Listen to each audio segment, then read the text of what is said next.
Hello, welcome. Today I am joined by Angela Shott, who is Chief of Staff at 10 Health and Fitness. Angela, thank you for joining. How are you doing? Yeah, I'm good, thank you. My pleasure. It's a nice kind of addition to a Friday, which isn't regular doing things like this. So it's great to be Yeah, on. good. Well, I'm glad you're looking forward to it. Hopefully that is the same way at the end of it. So yeah, I'm I'm sure sure it we'll. will. I'm sure it will. No, well, we had a good chat the other day, and I'm sure it's going to be really interesting. I'm looking forward to it.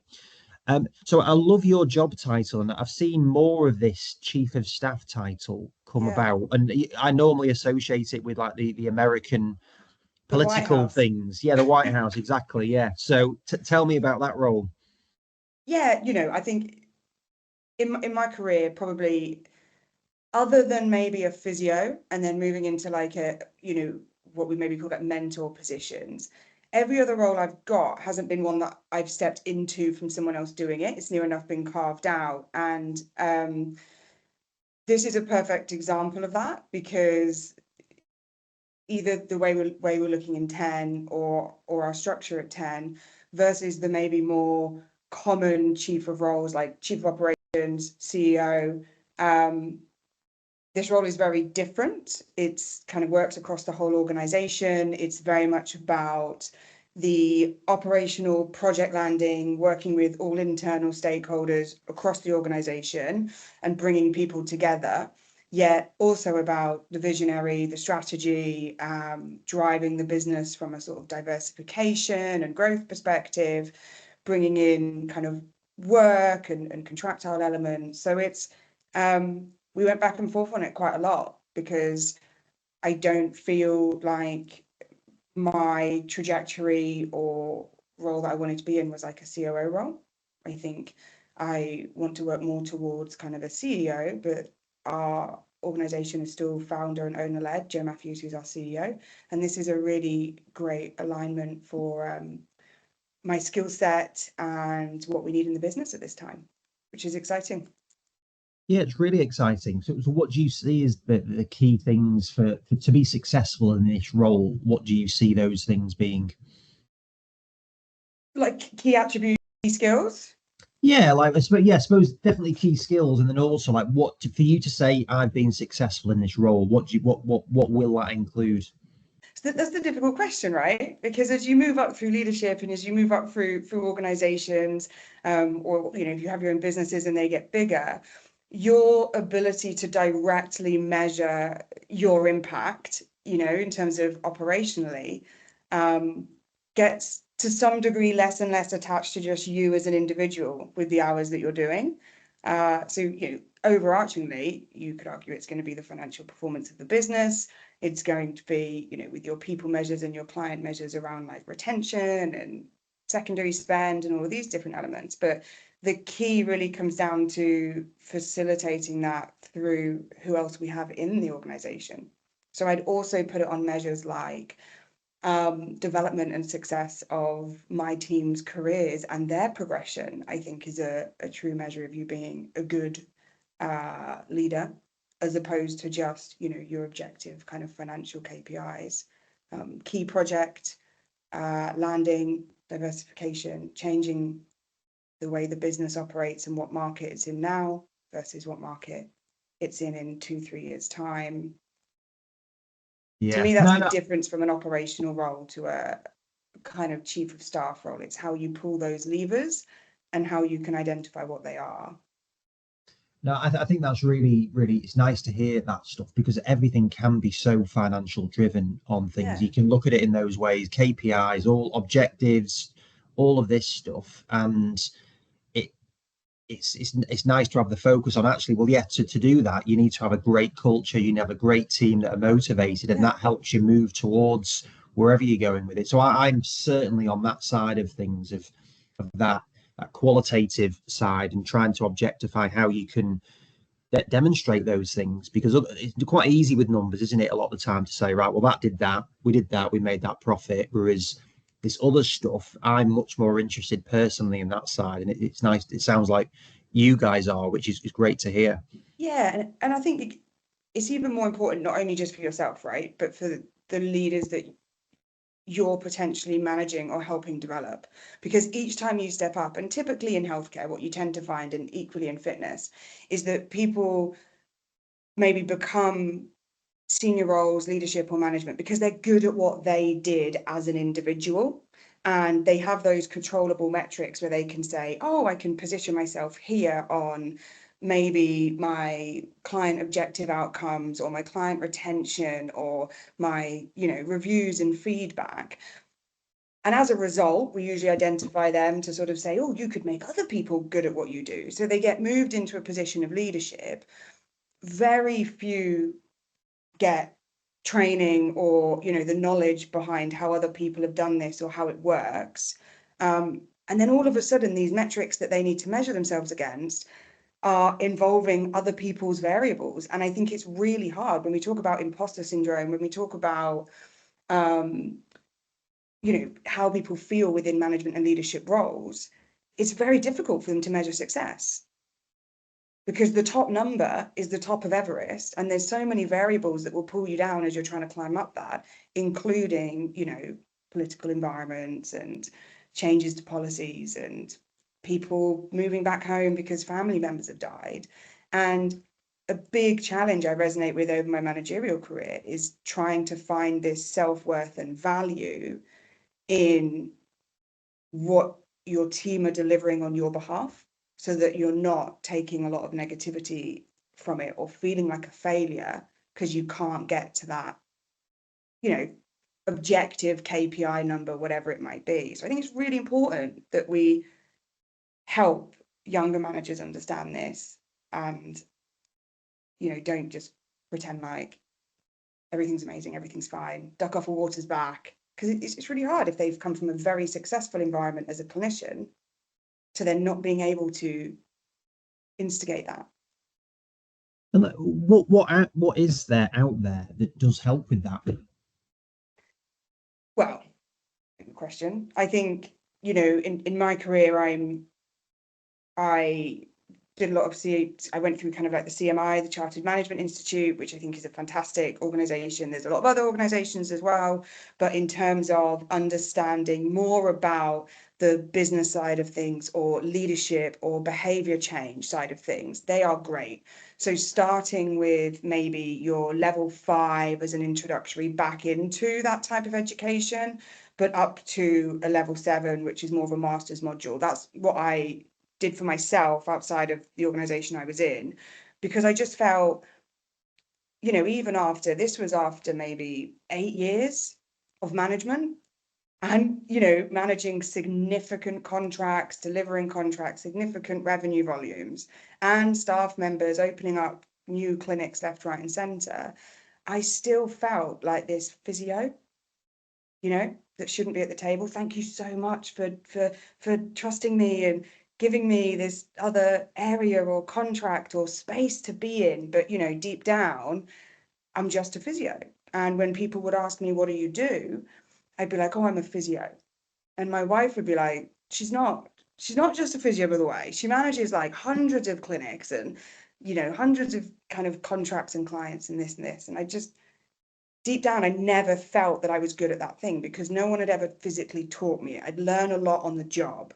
And the big numbers that you were always chasing, which most typically might be revenue or delivery, always felt so unreachable.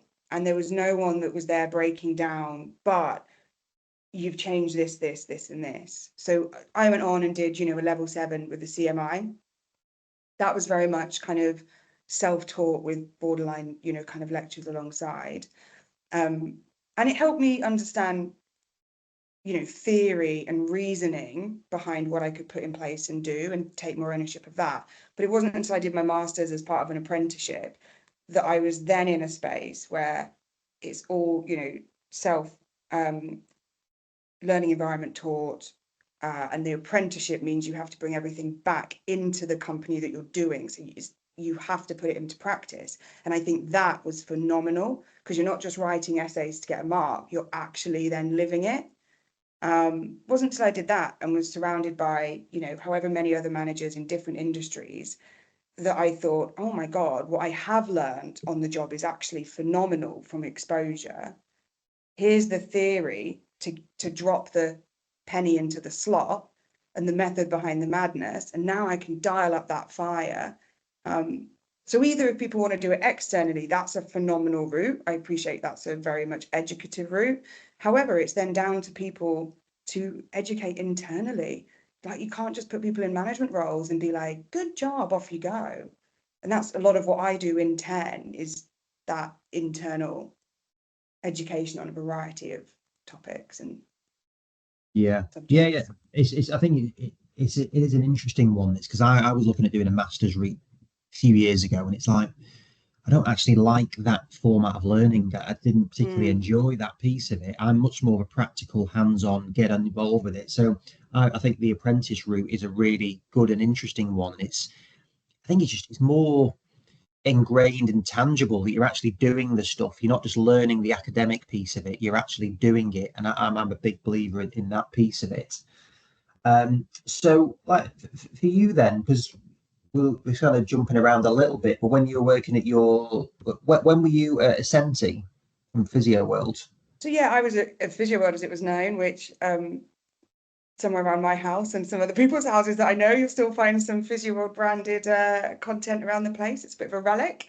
I joined them in near enough on their first big expansion. So they were an independent kind of clinic set up by the lead head physio of Birmingham City Football Club.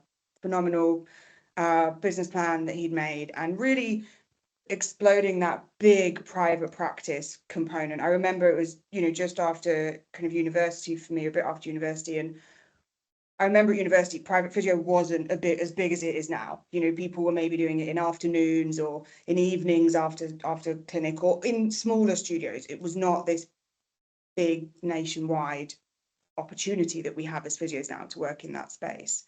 So I joined them very early on in their first London clinic, having expanded from more of the sort of Midlands area, probably in sort of maybe the second cohort of joining them. So I was very lucky to work very closely and alongside some phenomenal founding clinicians, some who are still in Ascenti as it is known now, some who have moved on to set up their own practices and incredibly successful, and still speak with them to this day, and really learn from experts who had not only taken an elite professional sporting environment and what we can do as a remit of clinicians in that environment, and designed a way of delivering that to the general population, but also were communication experts beyond belief, like neurolinguistic programming trained. And that is one of the biggest learnings I took from working in that clinician-led, almost startup environment. That and the culture. It was very different, but it was a phenomenal place to work. Yeah, no, that's really good to hear. The reason I was really interested in that, so I remember Neil when he was at Birmingham and getting Mm. involved in that, and like as you were just saying there, that your clinical background, but then at that point that was quite revolutionary, that business. Yeah. And like who was running it then? Like was it Neil that was really hands on? Did he have any external people that were from that business side of things? Yeah, so it was Neil. It was Neil, Kevin Doyle, who's still in Ascenti. He's the chief commercial officer, I think, maybe MD at Ascenti now. And another individual called Rick, who has his own fleet of practices now in Birmingham Midlands way as well. Yeah, it was very much, owner led, owner owned, with backing from, an insurance organization, which allowed the opportunity of the clinical growth, because they identified Neil as, looking at objective measures in a way that they could of, we have, thousands of providers supporting our insurance clients, yet what you're getting out of this practice is beyond what anybody else is achieving from these measures. We want you to replicate that in different spaces around the country. And they were able to say, if you open a clinic here, we have this many clients typically. And it went through, different iterations. I was there for 11 years and I left as their head of physio, having taken the company through COVID, shutting it all down, and then reopening and securing financial backing within that time, due to how much we were able to kind of control, our variables, which, for everyone was incredibly challenging. And at that point, it had changed a variety of iterations over my time there. It had then secured the current backing that I think it still has. I'd done my master's, and it just very much, the size of that organization then was just I wanted a different thing. I love that small to medium business culture, influence stage. It came really clear to me, like, I love that. And what we had with Physio World is it grew into Tix and then into Ascenti, and what we have now at 10 is that agility, owner-led, different vibe. Yeah, the energy within it. And Yeah. I can see it when you're talking about that. So what was so good, just going back to the Physio World piece, you mentioned about NLP and culture and all of that. Was that stuff that was were you having external people coming in and teaching that? Was it, how was it done? Internal. What was very, very good, and I take this on, it's very different now, right? But I take some of the learnings I got from working with, Neil and Kevin and Rick very closely, was number one, the treatment and clear understanding behind why we're doing what we're doing, biological understanding of what's happening in the body, what are you influencing, not, just assumption of certain components. The ability to always question why, always think, if a client comes back, worse the better, the same, what will you do? Why might that be the case? And how can you be agile? At that point, we had the opportunity to really select kind of the best mindsets and cultural fits for us. So what you were then able to achieve and see in terms of patient outcomes and other objective measures was phenomenal in those early stages of that business. Really, really was. And that's because you were applying the, not just research-led or theory-led, but the actual experience of someone working at such a high level and running what he had run at Birmingham. And then coupling that with Kevin, more so, brought in an understanding of kind of the client and the power of communication, which at that point I'd never heard any of this theory. And you hear it more now. I was listening to the episode that came out this week, and you hear people talk about the importance of this so much now. But it's something that I've had the pleasure of learning, working on, and becoming kind of an expert in for the last 15 years, starting with that at Physio World. And yeah, it's integral, not just to clients, to any interaction. Like, it's life-changing education from that front, because you apply it to everything. And that, I think, was the secret sauce of Physio World, and probably still is to a degree, around who's still in that organization and running it. Yeah, no, I really love hearing it when someone's so like positive and passionate about a previous employer, because there's a lot of time when it's not like that.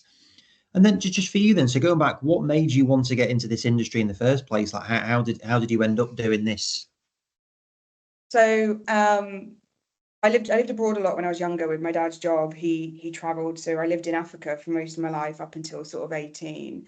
And from when I was around 13 to 18, me and my brother went to boarding school in the UK, and it got to about that age of 16, and my mum was like, right, you've got to do work experience. What do you want to do? And I'm like, I don't. My brother was like, I want to make loads of money. I want to be a consultant. I'm going to do it in this route. Had it all planned out, right? I was like, I'm treading water at school. I find academia incredibly difficult, and I was in a really high performing,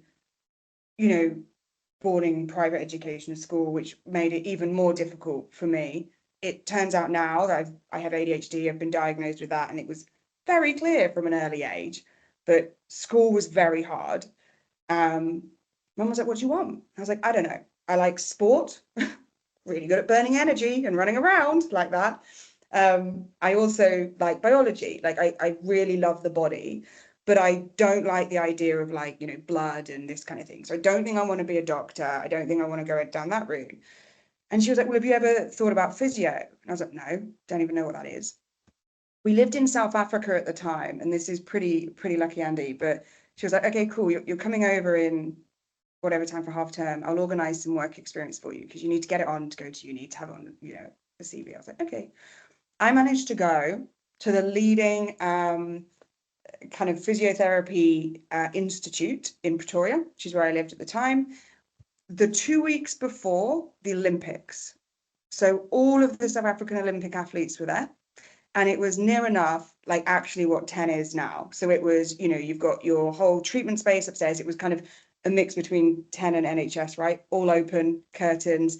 You've then got your myriad of different, you know, environments outside for different types of training, gym downstairs, you've got your multidisciplinary team. And I was like, oh my God, this is it. 1,000,000%, this is what I want to do. Hit it out the park, found it, great. Then obviously I got a physio acceptance at university and went to the NHS, which was very different, I think, as we know, when it comes to MSK. But yeah, I was just really lucky for all of those things to align in a passion that fundamentally allows me to help people, which is my drive in life, whether it's physio or not, or clients or not.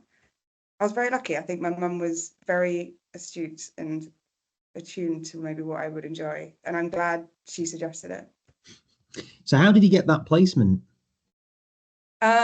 Just phoned him up and said, can I come and observe and do, you know, some shadowing for a week? I then also did some intensive care shadowing at a local hospital. And then I did something, I think I did like a stroke ward as well, but the kind of elite sport environment was the first one. I was like, this is amazing, I want to do it. It looks great. And then when I went into uni and it was none of that, I was very disillusioned. And when I came out, I was like, I don't want to do musculoskeletal. I'm so disillusioned. You don't help anyone. No one knows what they're doing. Everyone's a band 7 and they're saying that you just have to do shockwave and you just have to do knee exercises at a 7 out of 10 pain threshold. And how is it possible that everyone's doing different things and can't explain why it's working or not working? And then I, you know, found Physio World, which sort of led more into that environment, not quite the same at all, but that environment and ethos of this is what happens in the body, here's how you can impact it, and this is what it means to manage clients. And I was like, okay, I'll give you a go. I remember saying to Kevin, he was like, I don't think you can do this job. And I was like, I can do this job. And I walked out being like, I've just talked myself into an MSK job. Why have I just done that? Like, I hate MSK. And I was like, I'm going to prove him wrong. And I know, knowing him well now, I know exactly why he did that, and it worked. So that's an interesting question to say to someone. He said that to you in the interview. He said, I don't think you can do this. Like, how did that come up? More around like back then, you know, we didn't have contracts in the sense of like salaries. We had, you know, we were paid per kind of patient, which was very normal for probably like a private practice. Very different for people to probably hear this now. It was this kind, you know, it was a boys club style physio, and there weren't many women that worked in there. There was probably me and the one other person that worked in the 2 other women that worked in the cohort above me, Lisa and someone called Lucy. Lisa's gone on to be like a phenomenal leader in healthcare. Almost everyone that started in those 2 cohorts has gone on to be phenomenal leaders within the healthcare environment. And I think it was like, yeah, you know, you're not going to hack it from this, you know, football background. You know, it came with a big degree of that culture. And at times that was really challenging, you know, being a woman in that culture and the type of things that will come with that, I'm sure, you know, from kind of sport and everything. So yeah, that's interesting then. So like that environment, like how helpful was it to you then that it was like challenging in some respects, as you were saying there, but then you're saying all these other people have gone on to do great things. Like, what is that, because they happen to all be really good, or is it because the environment has helped do that?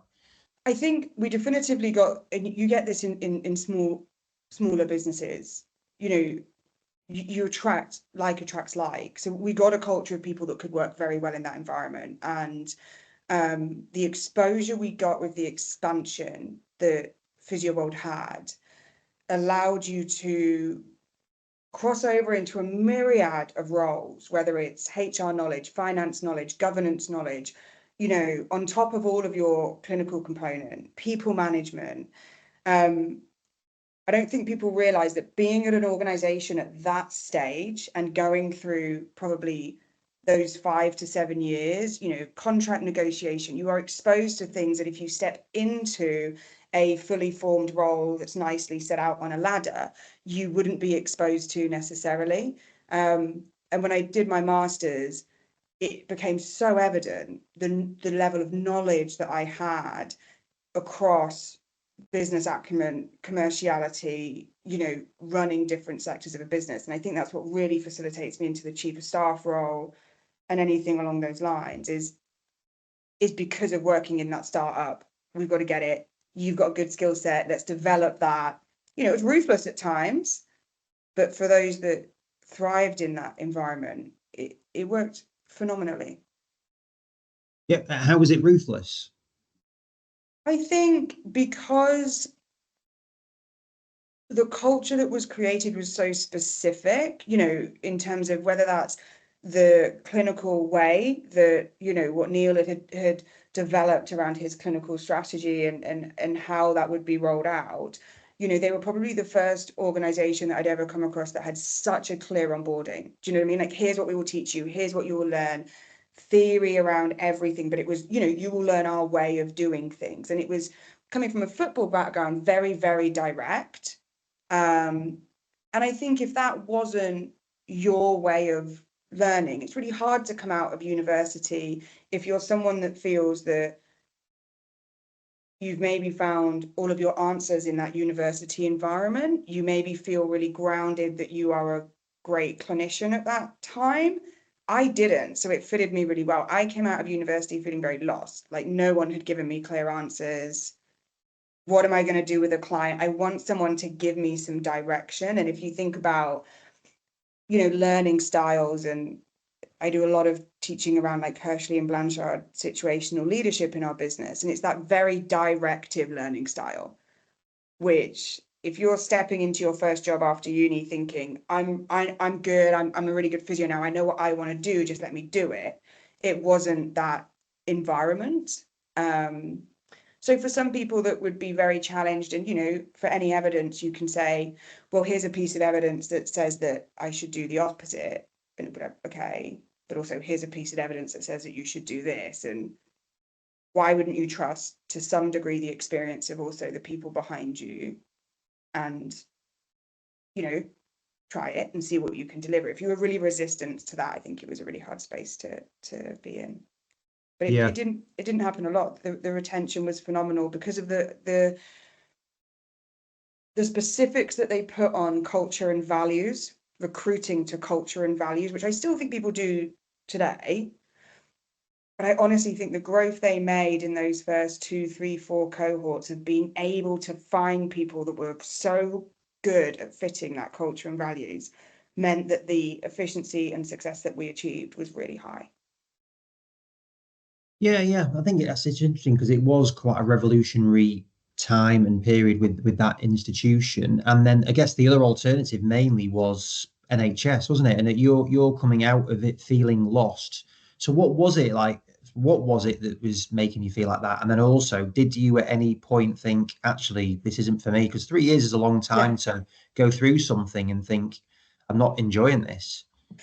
So when I came out of university, the main fact was like 4 of my 6 last placements had been MSK. And those 4 people were not fixing anybody. Like, I didn't get people better. They didn't get people better. I didn't believe, no one could give me like a clear answer. I felt like it was, you know, you're going to do this MSK placement, then do a presentation afterwards. All I want you to present on is shortwave. Then I'd go somewhere else. I go, no, all we do in this department, same hospital trust, for the same injuries, for the same demographic of clients, we do hydro. It's clinically proven for this, and this. Then you go somewhere else, same things, we just do belt distractions on the spine. It's so good. We just do mulligans. That's all. And I'm not, it's not to do with any of those techniques. It's not that I'm saying that they're not correct. It's that I was just finding, how is it does not make sense in my mind. How is this possible? You're telling me no one's cracked at least a baseline principle of what an MSK clinician should be doing. We can do that with, like, here's your SOAP note and your subjective questioning, but nothing from an objective. It did not exist. So disillusioned. And I was like, actually, the only placement I helped anybody on or could objectively see an improvement was respiratory. So I moved to London. I knew I wanted to live in London, and applied for loads of respiratory jobs. And at that time, you were looking at like 300 applications for one role in physio. It was ridiculous. And yeah, I think I was borderline, I got another job in London, just living in London, and was borderline, do I just not do physio? And I think if I hadn't found Physio World, if I hadn't found Kev, I'd put a lot of emphasis down to my career direction, how I've developed as a person, as an individual personally for those initial stages. In terms of, did I ever think Physio World wasn't it for me in those first 3 to 5 years? No.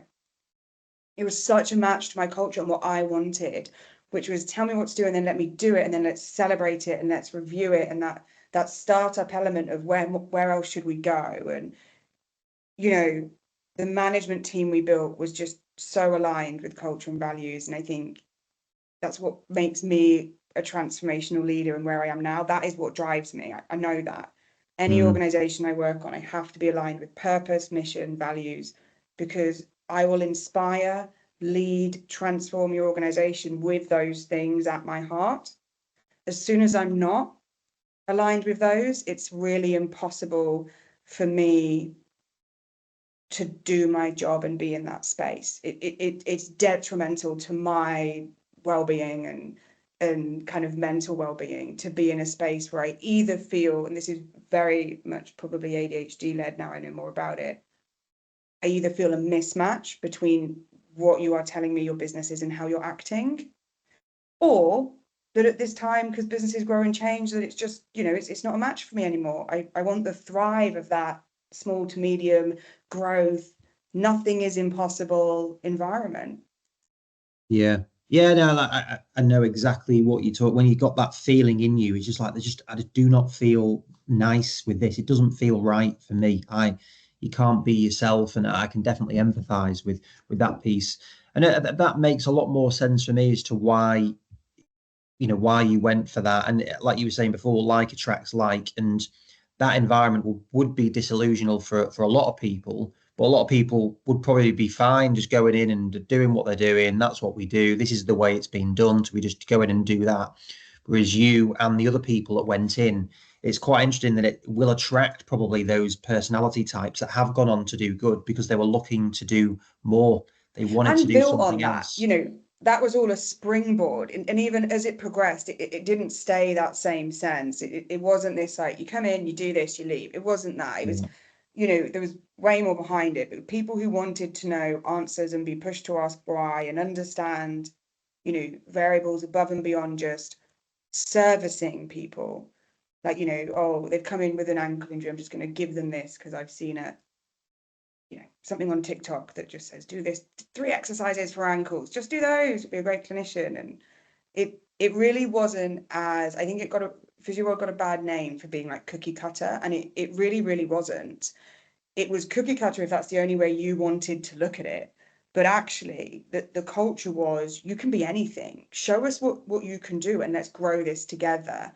And you see that in the amount of people that have gone on to build their own incredibly successful businesses. Like, fundamentally, as clinicians, however people want to look at what people were, what the treatment methodology was, fundamentally, we learned to make people better. So the good clinicians learned that you can, as a physio, be anything. You can do any job that manages an elite athlete, you can do components of. You can be that multidisciplinary view. So people struggled with it when it was, but I only believe in progressive overload. That's all I believe in. That's all I'm going to do, because here's 25 articles that say that's all you should ever do as a clinician. And I've done physio now, so I don't need to learn any more. I just need to go put it into practice. It wasn't restrictive in any capacity. It was almost, you can do anything as long as you understand what's happening in the body, as long as you can communicate to your client. The best clinicians will be the best communicators. And as long as you're not afraid to ask why. And now we have a generation where people are, or I just see in clinicians, they're so afraid or just shut off from asking why. It's almost got to be right or wrong, yes or no, black or white. And it's not just in physios, it's in a lot of people that I tend to manage a variety of different, industries. Whereas I just, consistently, we were encouraged to question why, even if they come back, their pains got better by 20%, but not 30%, question why. See what you can become better at each little increment. And that's not a shut down learning mindset. That's not, some of the maybe things that people might say about physio world at that time at all. It was not that in any capacity. I think you summed it up perfectly there. Just asking, questioning things, because I agree with you. I do think there is a real fixed mindset, and whether it's, I don't even know whether it's ego or fear of looking like they don't know the answers or putting themselves out there. Like, where do you think that comes from? The fact that you're saying it still really is prevalent, that there is that mindset. Hopefully this won't hopefully this won't spark anything for me. I think it's getting worse, Andy, if I'm honest. I think if I was going to look at overarchingly, we have a lot of different ways of learning, and I know lots of people will discuss this, and social media playing a big part in that. Practical learning being less and less now, and even when we think about practical, we focus on everything that doesn't actually involve maybe touching or moving a patient. We focus on everything being stand back.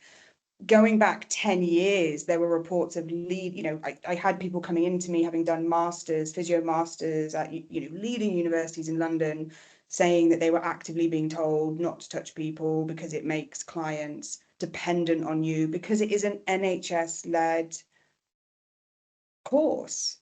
So we can only teach for the way that we want to create the clinician, for the environment and client case that we want them to work in and for. And unless we're going to change our thought process of being less reactive as a nation towards our clinical care, and that doesn't just come down to NHS contracting and waiting lists. It comes down to PMI valuing, not seeing an issue with paying out 15 grand for surgery, but pushing back on you having more than a handful of sessions with people. It is it's systemic across our society. And my concern now is, I don't think anyone is being taught how to move properly. So majority of populations now, because they're learning the 3 glute exercises to do, they're taking, even fitness into their own hands and not seeking advice. I would query, we're getting into a stage where even things that we will be creating research on, will be bringing research out of analysing fundamentally flawed foundational principles, movement patterns, joint alignment, mobility from the normal candidates, So then the research we're going to be creating is going to be faltered. Yet we're going to then start saying it's normal, and we set good outcomes to be 60% improvement. People can still have pain. It's like I feel like the industry is worlds away from where it was when I started, as to what we were looking to do and accept, and the quality of, I think education has become way more accessible, but also misinformation has become way more. Do you think it's getting worse? Yeah, I do. I think there's a big fear of people to ask why, to be vulnerable. A lot of stuff that we break down with our teams is people's maybe like foundational needs. So regardless of their learning or their objective or the trajectory that they're going on, what's the barrier to that? And I think a lot of those barriers will be societal. So whether it's a gender barrier of, you know, in a room, women will wait for 10 people to ask a question before they ask a question. So how does that impact someone's learning and then their ability to learn quicker and develop their careers? And, you know, I see so many people who do undergrads and then masters and then come out and are really resistant to learning anything because I've done a master's. Who are you to tell me what to do and how to treat a client? Is fine. I know what I'm doing. It's okay that clients don't come back. That's not my issue. It's just the client was busy or didn't come back. They don't question why, because whether it's a fear of failure, there's not this understanding of doing your 10,000 hours anymore, becoming an expert, giving yourself the time to, the respect, the self-respect to, and then reflecting and critiquing your outcomes, but being okay with not being perfect because you're just learning this skill. So I think it's like a self-worth and a self-value thing. And we need to stem this all the way back. You know, the education and training I do with people, it's not solely clinical. It's about them understanding themselves and exploring maybe why they have the expectations they do and why they hold themselves to those and what could be the barriers in their careers and how can we help them overcome those, because then everything else will fall into place. It's very different. Yeah, it is. It's taking it back to be as people rather than clinicians, isn't it? And that actually understanding who you are, why you're there. And I really do agree that there does seem to be that underlying that hesitancy, fear to ask questions. And it's a real shame because it's such an exciting time in this. And like you see, the NHS is what's happening there. The private practice market is opening up. There's such huge opportunities for this well-being health market. And I agree. I think it is quite a long way off where it could be. And it's quite a pivotal time, I think, to how we do it. It's a real shame because how do you think the person feels? Like this absolute barrier to be vulnerable or say anything, maybe because our family expectations, societal expectations, our personal ones. I remember working with someone years ago at Senti, and this really stuck with me because I'm also like a mental health first aider, and a big thing that I'm passionate about is why do we only sort of hear from people sometimes when they're in that very unwell stage, you know, and you're trying to then help them. And we do this very differently at 10. We do it at brand induction from onboarding. We talk about a lot of this and bring in tools. Why can't people, if they're in that great stage, going to a bit of a struggling stage, approach an understanding of what should I do? How can I be better? How can I help myself? And I was helping someone with this, and I approached to them like, you know, what made you reach out now and why didn't you reach out before? And they said to me, from a cultural basis, they said, why would I ever culturally, in how I've been brought up, say to anybody that I'm struggling? But in particular to my boss or my employer, because I might not get a promotion, I might not get a pay review, they might, I don't know, dismiss me. And it's almost in my mind, and this is probably definitely the wrong language, it feels like we have to put up this like toxic positivity of everything's amazing, everything's great, even when people are saying, well, how can I help you? Because I really want to help you get here. No, I'm fine, it's okay, it's all going well. And my concern is the only person that hits back on, it's like this emotional labor effect. It only hits back on that individual. And I did my dissertation in my master's around like emotional labor and masking and the effect it has in management. And it's come pivotal to how I support and manage people, because although it benefits an organization, although it benefits clients, although, you know, you have this halo effect on stakeholders that will impact with that person, fundamentally it benefits that person. And I challenge it even back to, we don't see successful opening up and running of like physio practices as much anymore, of like one-man bands, like Angela Shott physio practice, and now she's got 5 sites and this. You have a cohort of these across the country, but a lot of them are maybe from a generation of when that, you know, kind of physio, the physio world practice boomed and people thought, oh, I want to try do this and do that, and I'm going to, make my own practice. We don't see that so much anymore. We see a lot of people going into freelance, but maybe not necessarily managing to grow this caseload in the same way. And I think that's because maybe they're not getting the outcomes. They're not managing the clients. They're not getting the successful components to be able to, generate this ongoing care and kind of loyalty from clients for a practice.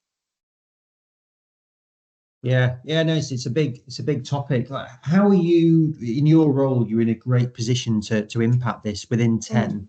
Like, how are you doing that? How are you helping develop the team so that they, I presume, you're trying to make them more empowered and confident and vulnerable and be able to ask these questions? Yeah, I do lots of different stuff. So I do a lot of different facilitating that would probably be very different for clinicians around. I've created all of our onboarding content across the whole organization. There's a big part of that sits around communication, connecting with people, transforming people. That's all your communication theories, NLP, client understanding, very much not clinical. And there's a really big part of that sits around mental well-being skills, resilience, resistance to change, learning styles. Like, I'm so passionate about, there's so much method behind madness, and we all pretend that maybe we don't know why we do what we do. Before I did my master's, I didn't know why I did what I did, but I figured it out. And then I was able to put this label to things. It doesn't mean that people have to all go do a master's, but if I have that knowledge, why wouldn't I impart that? So even all the way down to, prioritization and understanding how to manage workloads and kind of life skills. So emotional empathy and kind of intelligence, moving through to functioning in life and how you can do that. Reflection is a really big element that I bring in. Like I said, I do a lot of mental health first aid stuff. I'm looking at bringing in some neurodiversity components because I think the industry we work in, 10 in particular, as a not just, it's physio is probably still quite an academic industry to a degree, but 10 being in fitness and, clinical, we attract a lot of people who might have found themselves into more of a vocational route that wasn't solely academic, who have, if they have neurodiversity, have very high expectations, imposter syndrome, people pleasing, will be able to adapt, very empathetic individuals, can communicate phenomenally, but if not done properly, at a negative effect on themselves because of emotional labor and masking. And so this burnout trend that people are talking about in healthcare, I think there could be a very interesting link to neurodiversity alongside that. And that's a big project that I'm exploring at the moment. Yeah, that is really interesting. So yeah, I'd like to understand a bit more about that, and also just you talk about that. It is a very academic course. Medicine is academic, and of course, there's a lot of sciencey stuff. But the number of people I've spoken to that said I struggled at school, like you've mentioned it as well. I was actually rubbish at this. Who've gone on to be very senior doctors or physios. Like, how can we be better at finding people like you, or with it was Ian Beasley, who was your postman for a little bit, who've come to it maybe a bit later, and it's really helped them. Like Andy Franklin Miller was saying how bad he was at maths, and now he's got a PhD in biomechanics, and he's all of those things. So how do you think that could be helped at an early stage to help people that may be brilliant at doing this, but fall out way too early? Yeah, I mean, I don't think that's necessarily like an healthcare industry thing. I think that comes back to like, our teaching environments and our schooling environments being incredibly structured, and whether it's the content being very challenging for certain people or even just the learning environment. I signed up to a physio degree. One of the definitive factors was I had one written exam in my entire qualification. Everything else was practical. We had to learn a shed load, right? Like all the muscles, all the attachments, there was a lot you had to learn, but I could do it in a practical manner. I could learn in a practical manner. I didn't have to sit for, 8 hours in that typical schooling environment. I think it's got to come down to there. And, I have a little boy and he's 4, so he's not at school yet. He goes this year, and I'm not as versed in what the schooling environment is now when it comes to anything around, supporting people who maybe learn differently.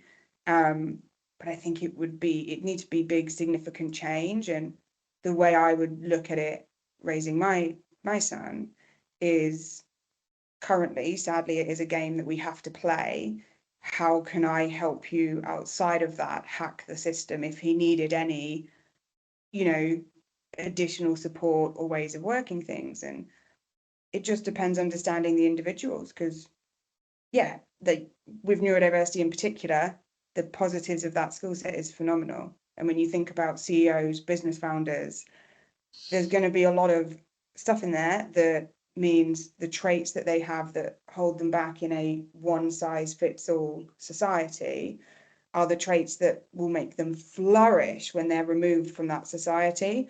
The only thing is, going through that is really damaging to someone personally, like their confidence, their self-worth. Things like, by the time kids start school, they would have been criticized if they're neurodiverse 10,000 times more than a neurotypical child. And that's not to do with education. That's to do with, sit still, Andy. Stop talking so much. Why can't you just concentrate and eat your food? Come on, just finish this. Get up to bed. I've told you 10 times.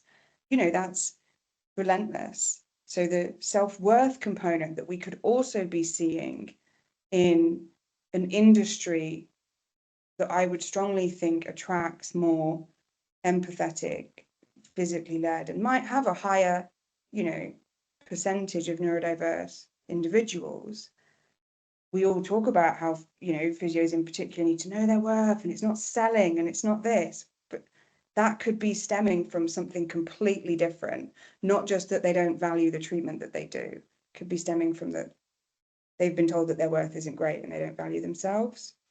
So as a leader, I like the opportunity, being in a, small to medium organization, to be able to put the employee at the center and explore some of these things and break these things down and consistently think, again, aligning to that global need of mine, which is how can I help people?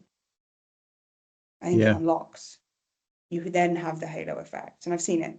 It's amazing, but I don't think it's something for a physio to fix. I think, or the health industry to fix. I think it's something that when you start, reading into it and understanding it, we can just ask for people to be more aware. And if they cannot see that perception of how someone might think or see the world, just try, learn about it and ask about it, and be open to approaching it with empathy.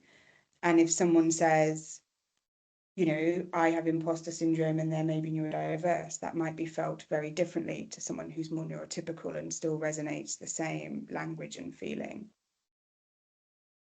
Yeah, no, I mean, it's a massive topic area, and I think the world is so binary at the moment, and it's like it's if you got to fit here, you don't fit. If you don't think this, then you're wrong. And I really don't like that attitude of this is it, is that or that. And it can be stressful, and it does put pressure on things. And especially for 18 years, right? 18 years we were strict in that, really, because even from a nursery component and how everything is measured, and then it's almost like, well, if you make it through that and you survive that, the world is your oyster. But I really resonate with you. How many people are we losing along the way, or are we disenabling along the way because of us as a society, and how it's easier for us to think about things in a binary way and not have to think about something being different? No, it's so much easier. I can't deal with a whole spectrum, and there's so many terms of all these things now, it's impossible to follow.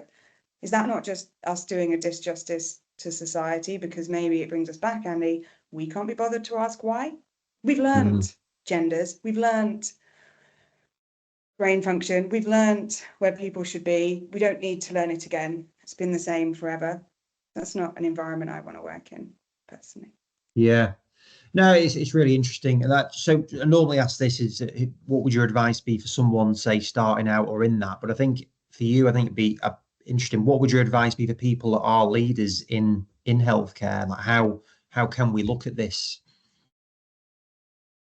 Yeah, I think my advice to leaders would be, you know, think about the individuals that you're developing and how you can put them at the center in the same way that you probably ask them to put your clients at the center. And you could layer that with a holistic approach.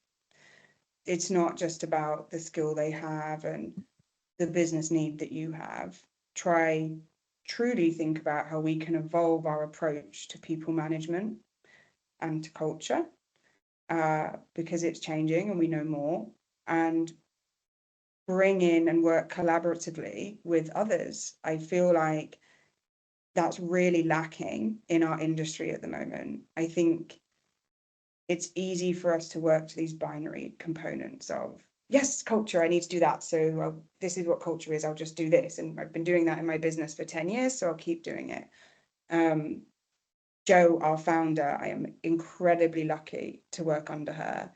And the way she approaches her business and the success she has had in growing it in the way that she has and will continue to evolve it is honestly, in her core, is this: nothing is impossible. And her want, because she's not a clinician and she's built this, to surround herself with experts so that she can just create a solution for people that is a personal tie to her. That's rare. That's incredibly rare. Even a female CEO in a healthcare business, there are 13% of those in the world. Jo is one of those. So I think truly value your people. Keep asking why. Yeah, and hopefully continue with nothing is impossible. Let's evolve. Let's keep evolving and changing, not just sticking with what's always worked. Yeah, brilliant. No, look, I love that. I think it's it's a massive topic, and I've touched in some of these in previous ones, and I really agree. We went really deep into some of those fundamental things, and yeah, it does resonate with me because all I do is visit practices all day, every day, and I see it. You do see these things, and it's like, right, well, how do we address this and look at it? So yeah, I'd love to keep in touch with you on that, and good luck in the role. Thank you. It's very exciting. It is. Let's see what we change. See what we make Brilliant. possible. Great, lovely. Thank you very much for your time, Angela, and I will speak to you soon. Thanks, Andy. Have a great day.